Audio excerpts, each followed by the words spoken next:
On this week's show, it's back in black for Sir Terry, Warhammer Fantasy Roleplay has a new home, and get your first glimpses of Stranger Things 2. Hello and welcome to the Fantasy News Show from the Bottled Imp. My name is Ken Boyter and this is your weekly fix of fantasy goodness. Up first, we have Dune Reboot gets its director. Yes, the big news from Legendary Pictures is that they have found their director for the hotly anticipated Dune film series, and it is Denis Villeneuve. No connection to the racing drivers, obviously. Best known for his film, well, maybe there is. I don't know. I've said that off the cuff. I didn't know. I didn't research that. Anyway, maybe you could comment, see if he is actually connected. Anyway, he is best known, though, for his Oscar-nominated film Arrival, but that might change as he just has finished directing Blade Runner 2049 that is coming out later this year, and that I can't wait. I really hope it's good. Anyway, for those of you that don't know about Dune, it is a 1965 epic science fiction novel that was written by an American author of the name of Frank Herbert. And it did win numerous awards over the years. It's a sort of sci-fi classic, and it sold hundreds and hundreds of copies, or millions of copies, in hundreds of countries, and is massively successful. It's very well loved by the fans.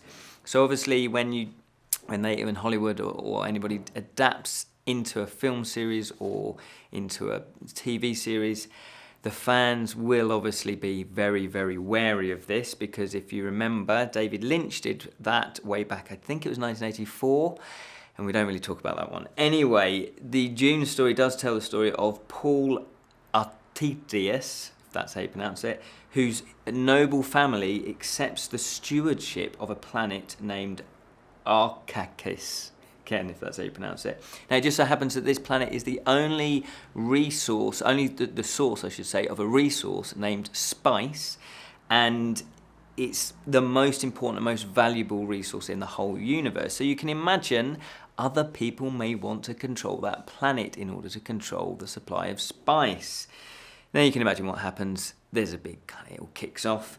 So that is going to be directed by as I say, his name is Denis Villeneuve. Exciting news. I think he'll do a good job. You know, if he's handling Blade Runner again, another film that's much loved by its fans, we shall only wait and see. Back in Black is a new documentary all about Terry Pratchett, and it's from the BBC. So Terry Pratchett died in 2015, and he had been working on his own life story, and sadly, though, his Alzheimer's disease meant that he wasn't quite able to finish it.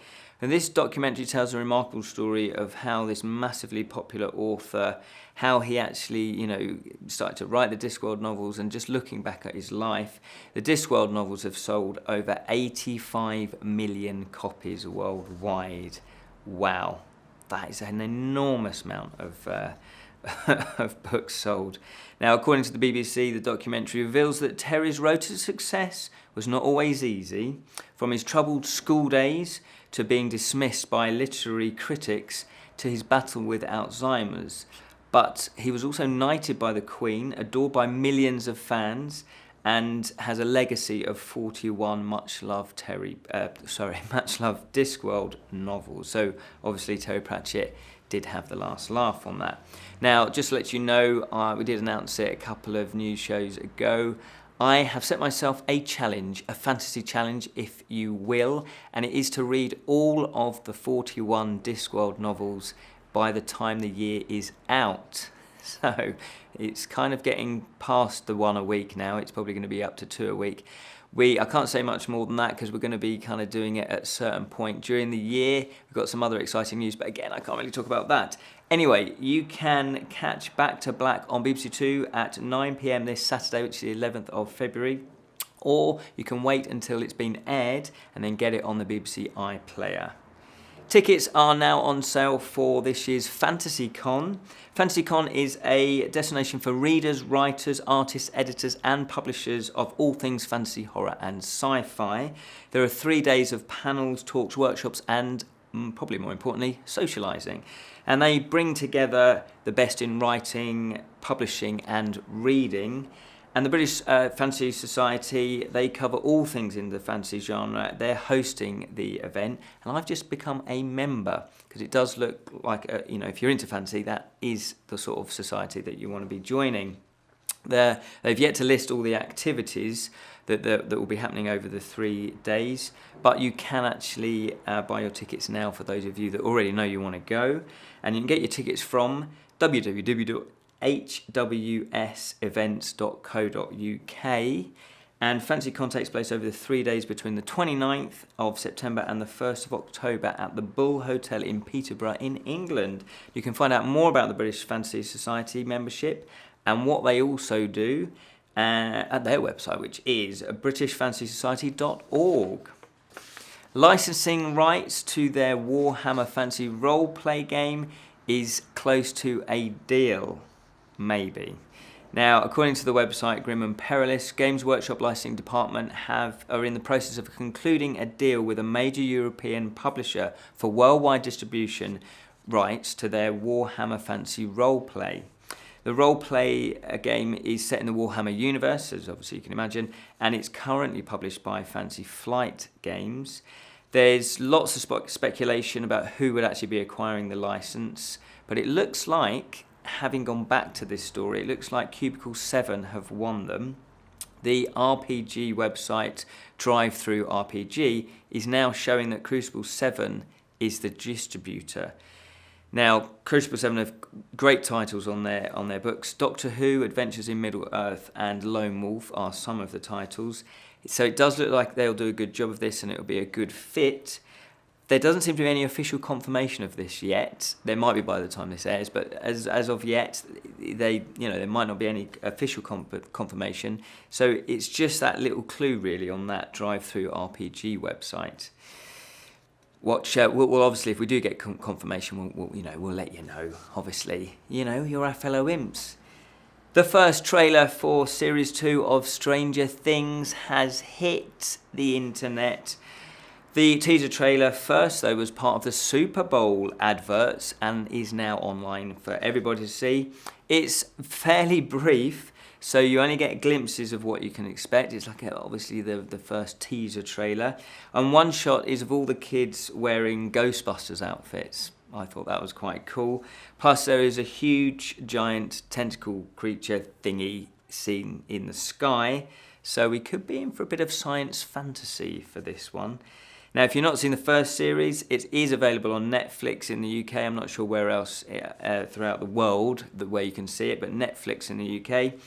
It's excellent. Go and watch it now. Well, not quite now. Watch the rest of this, but go and watch it very, very soon. It's brilliant. The trailer, as I say, is on YouTube and probably elsewhere. You probably just type in, Stranger Things True teaser trailer, and you'll be able to find it. A new edition of the Discworld Roleplaying Game is back in print. Well, almost. The original Discworld Roleplaying Game was released in 1998, followed by a companion volume, GURPS Discworld also. Now, this new book is a complete role-playing game containing the full rules for the GURPS 4th edition, and it combines material from the both earlier Discworld GURPS works along with a wealth of hilarious, apparently, reference material from the latest Discworld novels, updated rules, and brand new magic system. It's written by Terry Pratchett and Phil Masters, with illustrations by Paul Kidby and Sean Murray. This book is they're saying it's suitable for seasoned role players, but can also be enjoyed by as an introductory roadmap into the Discworld series. So I guess what they're trying to say is, yes, if you love Discworld, if you know all about it, this is perfect for you. If you're a huge role-playing game fan, then you will actually enjoy this. But it's also saying if you've never read the books and this is your first foray into it, you can still jump on board. And it is available from the official Terry Pratchett merchandise shop, which is Discworld Emporium. But when I checked it out, they'd actually sold out, which is why I said, well, maybe it's back. Because they do say they're getting more stock, and obviously you can check back onto their website and eventually order your copy when it is back in stock at discworldemporium.com. Kickstarter news. Epic Digital is a deck building card game based on the successful Epic physical card game from White Wizard Games. Due to the success of the card game, they have decided to adapt it to Mac, Android and PC. So that's very kind of them, isn't it? The game is fast-paced card game full of fantasy combat, and it's designed by Hall of Fame Magic the Gathering players Rob Doherty and Darwin Castell. Sorry if I pronounced your name wrong there. They have packed a lot into this. I'll just go through some of this. There's a massive list. Shall I hold up my little script? There you go. That's a first. Look, massive list. I'll just read the first couple. Unlimited copies of all 120 cards in the base set. No random packs. Purchase once. Unlocks on all 4 platforms. So that's pretty cool. Single player campaign. Tutorial online I can't even pronounce that. Asynchronous play. I think it's where you sync it all up. I'm not really sure. Online real-time play. Dark draft. Who knows what that is? A random 30 sealed pack. Constructed beginners decks. So there's just loads. So you can obviously go onto their campaign page and see the big list of what is contained in this app. Now, I'm going to be honest, when I played the card game, I wasn't a big fan of the card game. We did do a review of it, so you can check that out. I just felt it just didn't flow quite as well as Magic the Gathering, because that's kind of where I thought it was the similar sort of game. So naturally you would compare it to something that they're trying to emulate, and it just didn't sit right with me. Now, who am I, though, in the whole plethora of people playing the game? Is massively popular. It's done very, very well. They've even got a championship up and running each year where lots of people compete for it.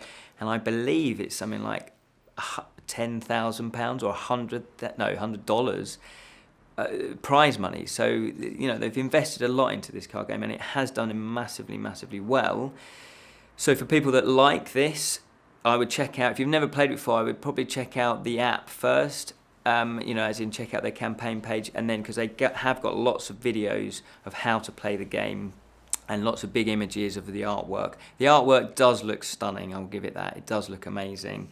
It is already funded, so there you go, just proves how popular it is. And it is out on the 1st of March. It finishes on the 1st of March, I should say. 100 Skulls is a Memento Mori imagery sketchbook created by artist Andy Schwartz, otherwise known as Skull Garden. Now, I learnt something new whilst doing this news. Memento Mori, if I can pronounce it, Memento Mori is a Latin expression originating from the practice common in ancient Rome, and it means remember that you have to die. What a thing. It's actually artwork, or I guess sculptures, or things that just remember that one day you will actually have to die. So I guess that's just a reminder that you're not immortal, that you are human, and you know it just keeps your feet on the ground so you don't get too big-headed. So I love that concept. Now, as you can imagine, there's lots of reward levels. I'll say that again. The book actually contains, it's a sketchbook of 100 skulls, so 100 drawings, all with the theme of skulls, and it looks amazing. The artist is very detailed, they're high quality, you know, the artwork is just superb. It does look very beautiful as well, so it's a bit of macabre but sort of a beautiful look at misery, I guess. So it's a celebration of death, but he's done it in a real touching way. I was very impressed by this. And Andy says that he's a self-taught artist inspired by cartoons, video games, scientific illustration, and folklore and myths. And that really comes across when you look at this. He's got such some of them are really creative mind he has.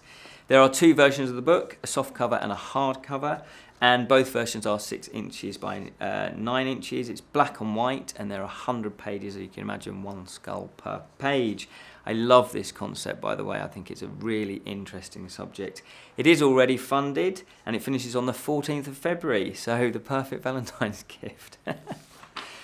Dungeon Lair is creating RPG and board game miniatures. These are quality, high-painted, unique miniature accessories made out of durable resin for roleplay and tabletop games. Now, I believe this is a new company and they've got a passion for gaming and they want to enhance that gaming experience. They have 3 packs that you can pledge for: tables and chairs, treasure chests, and giant rats. How cool is that? Now, I love these. They've got lots of images up on their campaign page. They look beautiful. They're really detailed. I mean, I guess if you were into, you know, building doll's house and that, you could, or castles, you know, these are just great items in their own right, but they're obviously designed with the purpose to then, you know, populating your RPG games and your board games. So I would check this out. I love these ones. These are really, really cool. They've put a lot of stretch goals into with different packs as well. So those are the basic ones: the tables and chairs, the treasure chests, and the giant rats. But they've got things like skulls, weapons, and pots and urns. So it's, you know, they're really catering for the dungeons, you know, the dungeon crawling. They've already smashed their target, like really smashed it, and the campaign finishes on the 9th of March. Bottled Imp news: on this week's Friday Fantasy Show, I'm going to be reviewing the Dark Fables called The Tale of Tales. It's a film. It's directed by Matteo Garrone, if that's how you pronounce it. So just watched it. You'll be checking out on Friday to see exactly what I think of it. But that's all we have time for, fellow imps. Thank you so much for watching. Remember to subscribe to our channel, check out our Facebook page, like our Facebook page, comment. You know, we want to engage in the conversation that is fantasy. Until next time, fantasy lovers, remember, keep it unreal, especially if you're an imp.